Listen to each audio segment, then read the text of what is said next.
Hi hello అందరికీ నమస్కారం. నేను మీ Aditya. Welcome to our channel.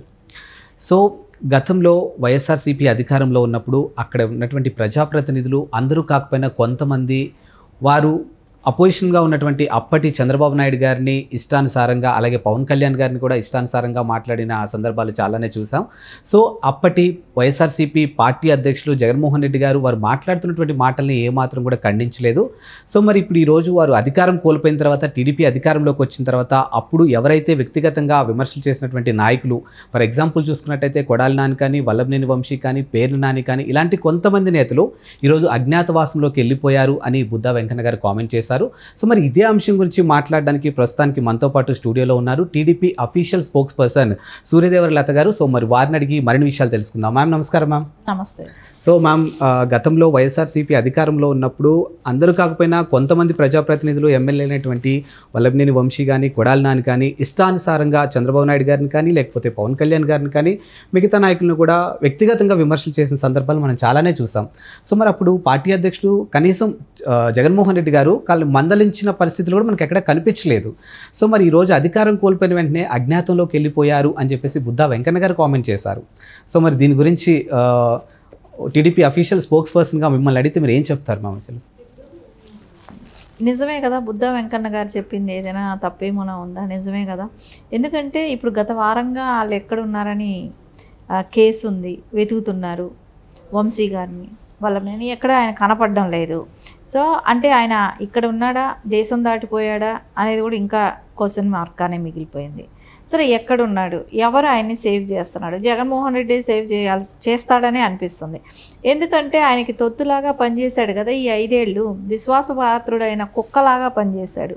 అంటే కుక్క కాదు, బిస్కెట్ వేసి అక్కడ వెళ్ళి మొరగమంటే మొరుగుతుంది చూసారా, ఆ రకంగా ఆయన దగ్గర తాయిలాలు తీసుకొని ఏదైతే కొడాలి నాని కానివ్వండి, అంటే మినిస్టర్ ఇచ్చారు కాబట్టి దానికి తగ్గట్టు పని చేయాలి. అదే పని ఏం పని? ప్రజలకు సేవ చేయాల్సిన అవసరం లేదు. వాళ్ళు చంద్రబాబు నాయుడు గారిని, లోకేష్ గారిని, కుటుంబ సభ్యుల్ని, పార్టీలో ఉన్న వాళ్ళని, తెలుగుదేశం పార్టీలో ఉన్న క్యాడర్ని, నాయకుల్ని వాళ్ళని తిట్టడమే వీళ్ళకి పని. ఇంకా వాళ్ళు ప్రజాసేవ కోసం మినిస్టర్స్ ఇచ్చిన పదవి కాదది. ఓన్లీ తెలుగుదేశం వాళ్ళని బూతులు తిట్టడం కోసం ఇచ్చిన పదవి కొడాలి నాని గారికి.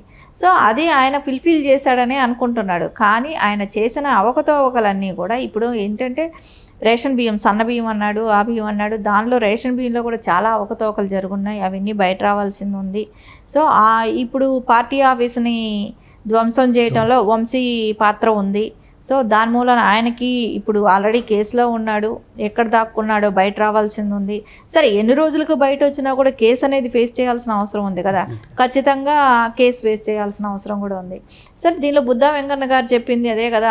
అప్పుడేమో నోర్లు బాగా లేసాయి అందరికీ. సో ఇప్పుడు ఎక్కడికి పోయారు? పిల్లిలు అయిపోయారా? ఊర కుక్కలు కాస్త పిల్లిలు అయిపోయినాయి.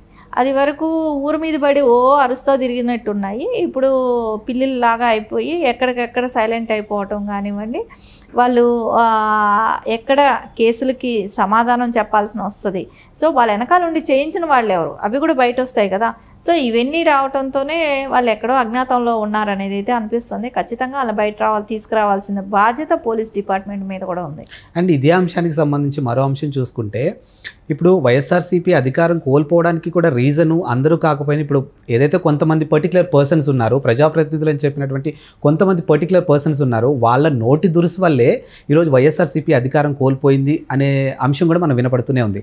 సో ఇప్పుడు చూసుకుంటే కమింగ్ ఫ్యూ డేస్లో కానీ, ఫ్యూ మంత్స్లో కానీ స్థానిక ఎలక్షన్స్ రాబోతున్నాయి. సో ఆ ఇంపాక్ట్ అనేది స్థానిక ఎలక్షన్స్ నుంచైనా, అదే కింద నుంచైనా ఈసారి మన క్యాడర్ని మనం లేపుకుందాము, సో వీళ్ళని కాస్త సైడ్ చేద్దాము అని చెప్పి వీళ్ళని కనిపించకుండా చేసింది జగన్మోహన్ రెడ్డి గారు అని చెప్పేసి చాలా సందర్భాల్లో వినిపిస్తుంది మనకు ఆ మాట కూడా. సో మరి ఇందులో వాస్తవం ఉందంటారా? అంటే ఇంతవరకు మాట్లాడిచ్చింది జగన్మోహన్ రెడ్డే కదా. సో ఆయన డైరెక్షన్లోనే నడిచారు. ఇప్పుడు వద్దని ఎందుకు చెప్తాడు? అది ఏమీ కాదు. వాళ్ళకి ఇప్పుడు కేసుల్లో ఇరుక్కున్నారు. సో ఆ కేసుల నుంచి తప్పించుకోలేరు. సో అందుకని కాస్త బెయిల్ వచ్చే వరకు బయట ఎక్కడైనా దాక్కోవటం చేస్తున్నారు, హైడింగ్లో ఉన్నారు. సో ఎన్ని రోజులు ఉంటారు? మేబీ వంశీ గారేమో ఒకవేళ అమెరికా వెళ్ళిపోయారా? ఎందుకంటే గతంలోనే గ్రీన్ కార్డుకి ట్రై చేసిన వ్యక్తి ఇప్పుడు కూడా అదే చేస్తాడు కదా.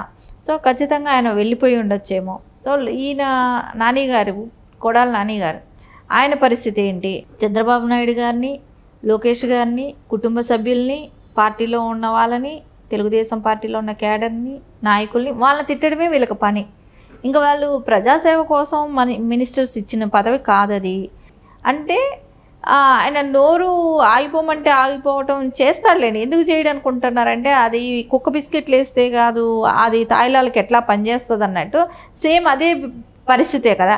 కానీ జగన్మోహన్ రెడ్డికి మనం ఇప్పుడు ప్రజల్లోకి వెళ్ళటానికి ఏం చేశాడని వెళ్తాడు, ఏం చేశాడని చెప్పి అడుగుతాడు. నేను నీకు ఇది చేశాను, మీరు రాష్ట్రం అభివృద్ధి చేశాను, మీ పిల్లలకు ఉద్యోగాలు ఇచ్చాను, మీ పిల్లలకు బాగా చదువు చెప్పించాను, ఏం చెప్పి వెళ్ళి అడుగుతాడు? ఓన్లీ నేను అమ్మఒడి అంటే అమ్మఒడిలో కూడా నేను తినేశాను, 15,000 చెప్పి 13,000 ఇచ్చాను, ఇవి చెప్పుకొని వెళ్తాడా? సో వృద్ధులకి పెన్షన్ నేను 3,000 ఇచ్చాను, ఇప్పుడు 4,000 ఇస్తున్నారు, అది బాగోలేదు అని చెప్పి వెళ్తాడా? ఏం చెప్పి వెళ్తాడు? అన్నా క్యాంటీన్ తీసేశారు, గతం నేను తీసేశాను, ఇప్పుడు చంద్రబాబు నాయుడు గారు వచ్చాక అన్నా క్యాంటీన్ మళ్ళీ ఓపెన్ చేశారు, అది బాగోలేదు అని చెప్పి వెళ్తాడా? ఏం చెప్పి వెళ్తాడు ప్రజల్లోకి? సో దాని ప్రజల్లోకి వెళ్ళటానికైనా ఆయనకి ఆయన చేసింది ఏంటి, ఆయన గవర్నమెంట్లో ప్రజలకు ఏ విధమైన పరిపాలన ఇచ్చాడు అనేది చెప్పుకునేదానికి అవకాశం లేదు కాబట్టి జగన్మోహన్ రెడ్డికి. సో ఖచ్చితంగా స్థానిక సంస్థల ఎన్నికలు కూడా ఇప్పుడైతే ఎలాంటి రిజల్ట్స్ వచ్చాయో అదే రిజల్ట్స్ అదేది ఫేస్ చేయాల్సిన అవసరం కూడా ఉంది. మ్యామ్, ఇప్పుడు మీరు చెప్తున్నట్టు వంశీ గారి గ్రీన్ కార్డ్ కోసం ట్రై చేయడం కానీ, కొడాలి నాని అజ్ఞాతంలోకి వెళ్ళిపోవడం కానీ, ఇదంతా మనం వింటూనే ఉన్నాం, మనం చూస్తూనే ఉన్నాం. సో మరి ఈ ఇంపాక్ట్ అనేది రేపు ఎలా ఉండబోతుంది ఆ పార్టీ మీద? అసలు పార్టీ మీద అంటే ఎవరు తప్పు చేసినా ఎక్కడ క్షమించే పరిస్థితి లేదు. ఎందుకంటే ఆ అధికారం ఉంది కదా అని చూసుకొని విరవీగితే సో ఖచ్చితంగా ఎవరిని టాలరేట్ చేయరు కదా. సో అధికారం ఒకళ్ళ సొత్తు కాదు, ఇంకొకటి చట్టం ఎవరి చేతిలోనూ లేదు. సో చట్టం తన పని తను చేసుకుపోతుంది.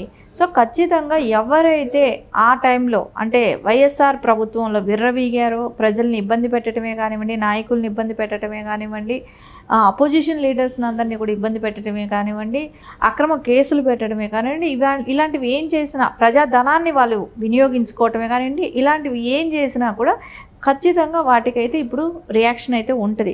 ఎందుకంటే అప్పుడు టైంలో ఎలాగో కేసు పెట్టే ఉన్నారు కదా. సో కేసు పెట్టినప్పుడు ప్రొసీజింగ్ అనేది జరగలేదు, అది ఫార్వర్డ్ అవ్వలేదు. కాబట్టి ఇప్పుడు వచ్చినప్పుడు ఫార్వర్డ్ అయితే కంపల్సరీ అవుతుంది. దీనిలో ఎవరూ మినహాయింపు అనేది లేదు. ఖచ్చితంగా ఎవరైతే తప్పు చేస్తారో వాళ్ళకైతే ఖచ్చితమైన శిక్ష అయితే కంపల్సరీ పడాలి. లేకుండా ఉంటే ఈరోజు ఈ పార్టీ, ఇంకొక రోజు ఇంకో పార్టీ ఇట్లాగే ప్రొలాంగ్ అవుతూనే ఉంటుంది. ఖచ్చితంగా ఎక్కడో ఒక చోట ఒక తప్పు జరిగినప్పుడు అక్కడ ఖండిస్తే కానీ నెక్స్ట్ ఇంకొకసారి అలాంటి తప్పులు జరగకుండా ఉండే అవకాశం అయితే ఉంటుంది. సో అందుకని ఈరోజు కొడాలి నానియే కానివ్వండి, వంశీయే కానివ్వండి, ఎక్కడ దాక్కున్నా ఎక్కడ ఉన్నా కూడా వాళ్ళని ఒకవేళ విదేశాలు వెళ్ళినా ఎప్పటికైనా రావాల్సింది ఉంటుంది. ఇండియాకి లుక్అవుట్లు అనేది ఖచ్చితంగా పెడతారు. సో వాళ్ళని ఖచ్చితంగా ఎప్పటికైనా సరే వాళ్ళు బెయిల్ అయినా తీసుకోవాలి. లేకుండా ఉంటే అట్లాగే ఉన్నా కూడా బెయిల్ రాకుండా ఉంటే అరెస్ట్ అయితే మటుకు ఖచ్చితంగా అవుతారు కదా. Thank you ma'am. Thank you.